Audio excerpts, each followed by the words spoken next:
السلام عليكم ورحمة الله وبركاته. ازيكم حبايبي؟ عاملين ايه؟ يا رب تكونوا في اسعد حال. قبل ما ابدا الفيديو نصلي على النبي ونذكر الله. اللهم صل وسلم عليك يا حبيبي يا رسول الله. اللهم بارك في اي حاجه بنعملها. اللهم بارك في اي حد يحط لايك ويشترك في القناه. كل سنه وانتم طيبين بمناسبه السنه الجديده. يا رب كل اللي تتمنوه يتحقق السنه دي، وربنا يا رب يكتب لنا يا رب عمره وحجه. عمره بس كفايه عشان الحجه غليت قوي، وانا وحبايبي كلهم، وربنا يحقق كل اللي نفسكم فيه، وتبقى سنة سعيدة علينا كده وكلنا، وربنا يا رب يرخي الأسعار شوية يا رب. الحاجات طبعا كلها غليت أول السنة كده، كل تذكرة المترو غليت، وحتى اشتراك كل حاجة غليت. فبمناسبة بقى السنة الجديدة هنعمل ايه؟ من نص كيلو بانيه هنعمل 2 كيلو كوبيبة، عشان خاطر ايه؟ العيال ياكلوا كده ويشبعوا. طبعا كوبيبة ايه يعني؟ ايه رز كوبيبة يعني خضرة كوبيبة يعني ايه؟ بصل يعني توم. يعني نص كيلو بانيه او نص كيلو لحمة، بتتعمل باللحمة وبالبانيه بالجمبري كمان. انا جبت نص كيلو بانيه، قطعته مكعبات، وجبت كيلو الا ربع رز، وجبت خضرة، حزمة خضرة مشكلة يعني، بس نكتر الشبت والكزبرة وعودين بقدونس. بصلاية متوسطة، راس توم صغنطوطة كده، والبهارات اللي عندك كلها حطيها، يعني فلفل اسمر، 7 بهارات، كل حاجه، وكزبره، كمون، ملح، وطبعا اهم حاجه نص معلقه كربوناتو. اول حاجه في الكبيبه خالص بنعملها، بطحن حاجه حاجه يعني، بنضرب الخضره مع نفسها، وبطحن الرز برضو. طبعا بتبقي غاسله الرز، هو كيلو الا ربع رز على نص كيلو ايه؟ نص كيلو صدور فراخ. انا عامله كوبيبه الفراخ على بصلايه متوسطه، على حبه الثوم اللي انتوا شايفينهم كده، راس ثوم صغنططه، او 5 فصوص كبار يعني. طبعا انا هطحن الخضره مع البصل مع الثوم، يعني لان الكبه عندي كبيره، لكن الكبه عندك صغيره تعملي كل حاجه لوحدها. تطحنيها. انا بقطع يعني عشان نسهل علينا ونحافظ على الكبه بتاعتنا، لازم نقطع الحاجه برضو ايه؟ حتت كده. هم ممكن احط البصليه، بس هتبقى ارهاق على الكبه ليه؟ والكبه بتاعتنا تبوظ. وطبعا دلوقتي لو الحاجه باظت، الحاجه دلوقتي غليت، الكبه دي بقت ب 1200 جنيه. كنت انا جايباها ب 650 جنيه من سنتين مثلا. دي كبه اسمها، والله ناسيه اسمها. هي الكبه دي جميله، بس والله ناسيه اسمها. طبعا انا بفرمها، هي ما شاء الله جميله الكبه دي. اسمها سمارت. سمارت.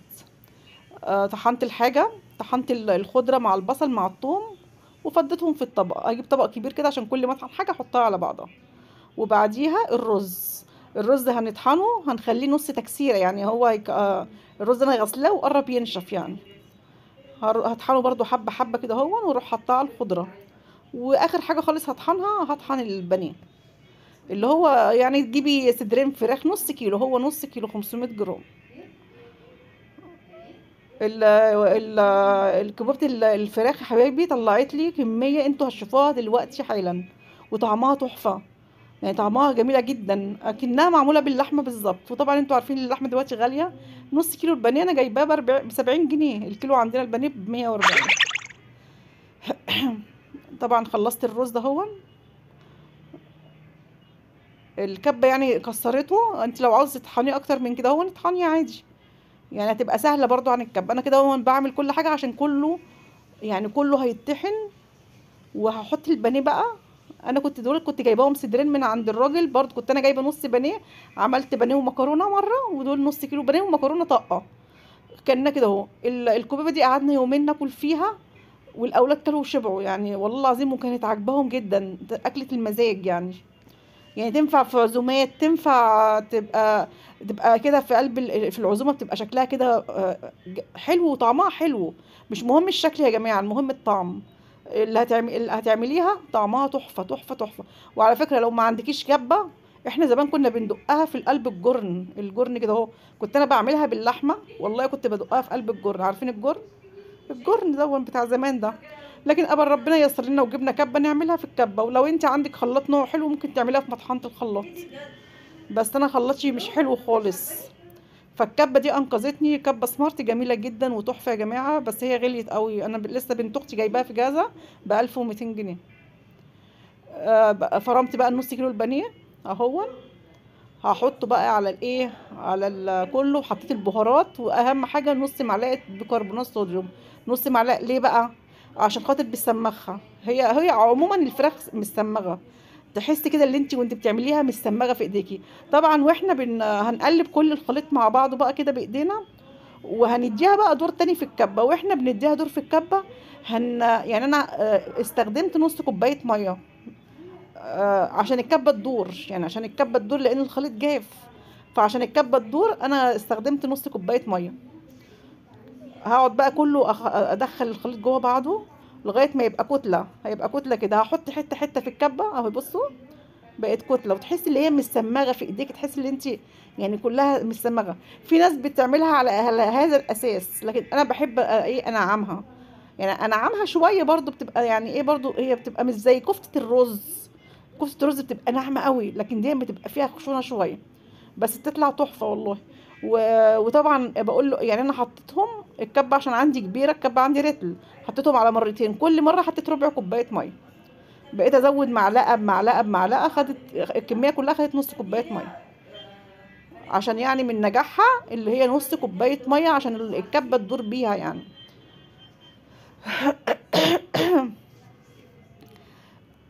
عاملين ايه يا حبايبي؟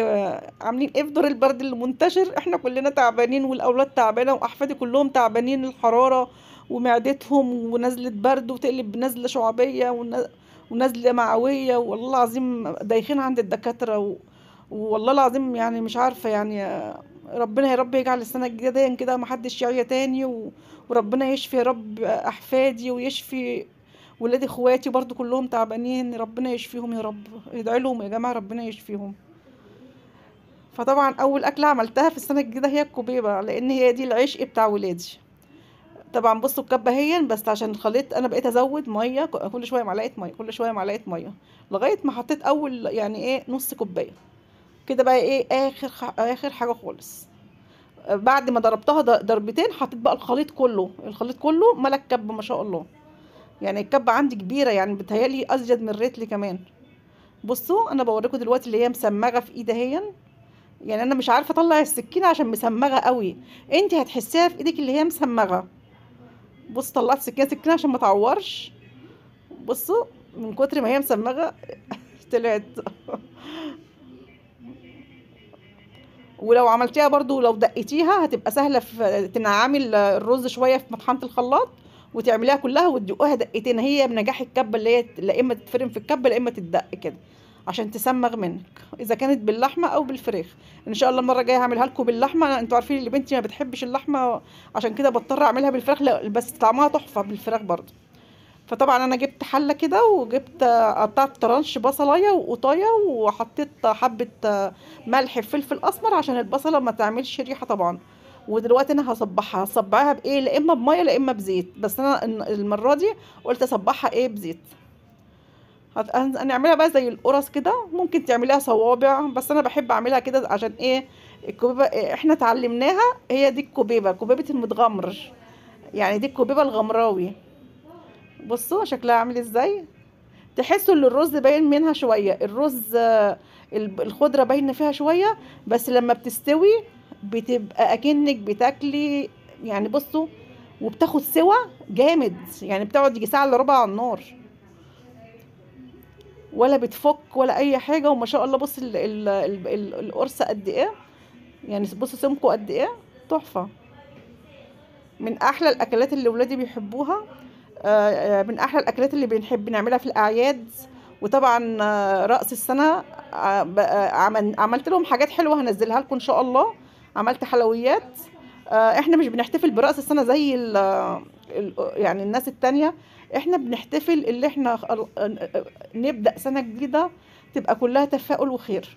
بس ده مش احتفال، ده انا بنتي نفسها في اكله معينه هعملها لها. بس احنا ولا بنحتفل ولا بننزل ولا بنروح ولا بنيجي. بس اي حد كل سنه وانت طيبه عادي. بس مش الاحتفال في الاعياد الرسميه، هي عيد الاضحى عيد الفطر كده يعني. لكن عيد راس السنه احنا ما عملناش اي احتفال فيه. مش معنى ان انا عملت كوبيبه اللي انا بحتفل، لا دي اكله عاديه خالص، بس عيالي بيحبوها. فانا قلت اول اكله اعملها في السنه الجديده هي الكوبيبه.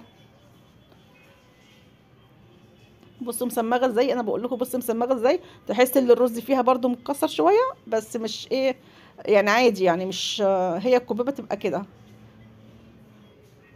بصوا لازقه ازاي في ايديا. هي نجاح الكوبيبه التسميغ. لو انت بتعمليها ومش مسمغه في ايديكي تعرفي ان الكوبيبه هتفك منك. تقعدي تبططيها كده، وتخلي ما بين كل قرص وقرص فارق، وتحطي التاني على بعضها. بصوا انا عاوزه اوريكم هم دول الكميه. بصوا هم جايين في الحله قد ايه. دلوقتي هشوفهم بعد ما يستووا هيبقوا قد ايه. يعني هم مالين نص الحله. الحله دي كبيره، مقاس الكبير يعني. جايين بصوا حبه. هنسقيها بقى ايه. هنسقيها. كان عندي كيس شوربه في الفريزر، طلعته وغليته. ولازم الميه اكنك بتعملي رز بالظبط. لازم الشوربه تغطيها. ما عندكيش شوربه، مرقه دجاج واغلي ميه، وحطي فيها حبه بهارات اللي انت حطيتي فيها. بصوا لازم الشوربه تبقى مغطياها، وترج الحله كده عشان خاطر كده ايه، الشوربه تتوغل جوه في الكوبيبه اللي تحت بقى. وطبعا ترصيها كده الرصه كده الايه، يعني ايه، تبقى في فواصل ما بين كل واحده وواحده عشان خاطر تبقى يدخل لها شوربه. في ناس كده بقى تغلي الشوربه وتروح ساقطه الكوبيبه زي اللحمه كده. انا بعملها كده، وانا الطريقه اللي انا اتعلمتها هي الطريقه دي. بصوا الشوربه مغطياها ازاي، عشان لما تيجوا تعملوها يا حبايبي تبقى هي ايه. ده برضو من ضمن نجاح الكوبيبه. طبعا اول ما تغلي، بصوا اول ما تغلي كده اهو، قعدت كده 5 دقايق تغلي مع نفسها. طبعا الكوبيبه عليت ونفشت. وبصوا ولا واحده فكت. بصوا مسمغه والقرص بقرصه. نروح بقى موطين النار اكنك بتفلفلي رز. شفت الرز لما بيجي يتشرب، تروحي موطيه النار، وتسيبيها بقى ايه قد ربع ساعه كده. وتروحي تبصي عليها، تغرزي الشوكه غرزت، تبقى خلاص هي استوت. بص ما شاء الله. من نص كيلو كوب البانيه عملنا الحله. بصي مليانه قد ايه، مع كيلو الا ربع رز. ممكن تحطي الكيلو كله عادي، بس انا قلت ايه يعني كفايه كيلو الا ربع بس والله بالكيلو برضو بتبقى جميله. بص شكلها عامل ازاي. هنقعد بقى نطلع بقى واحده واحده كده هون، يعني ممكن نقلبها بالحله كلها، بس قلت ايه عشان ما تلسعنيش بس. وبعد كده بقى هنجيب ما شاء الله ملت الصينيه هي. هنجيب بضايه على حبه فلفل اسمر، ونرجها ونحط فيها قد معلقتين لبن او معلقتين ميه لو ما عندكيش لبن، او نسيبها بيض كده. بس انا عشان البيض غالي فانا بكتره يعني بالايه بالميه.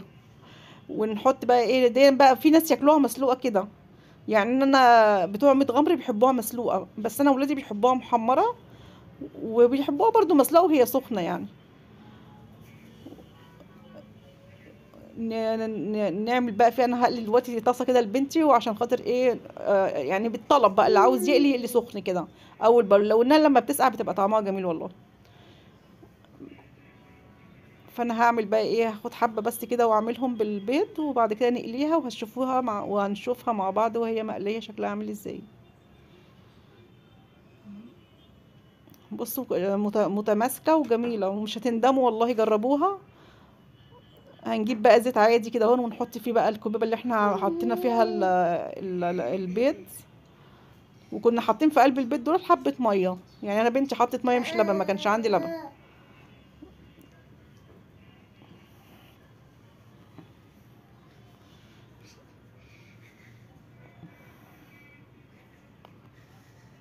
بص شكلها ما شاء الله. بصوا بعد ما قلتها هي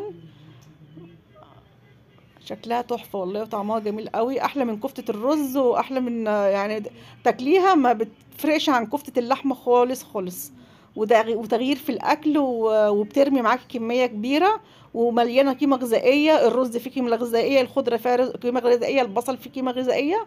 وده كان الفيديو بتاعنا النهارده. وبصوا مش عاوزه تتقطع عشان مسمغه، يعني تحس اللي هي بتاكلي لحوم يعني، مش فيها رز خالص.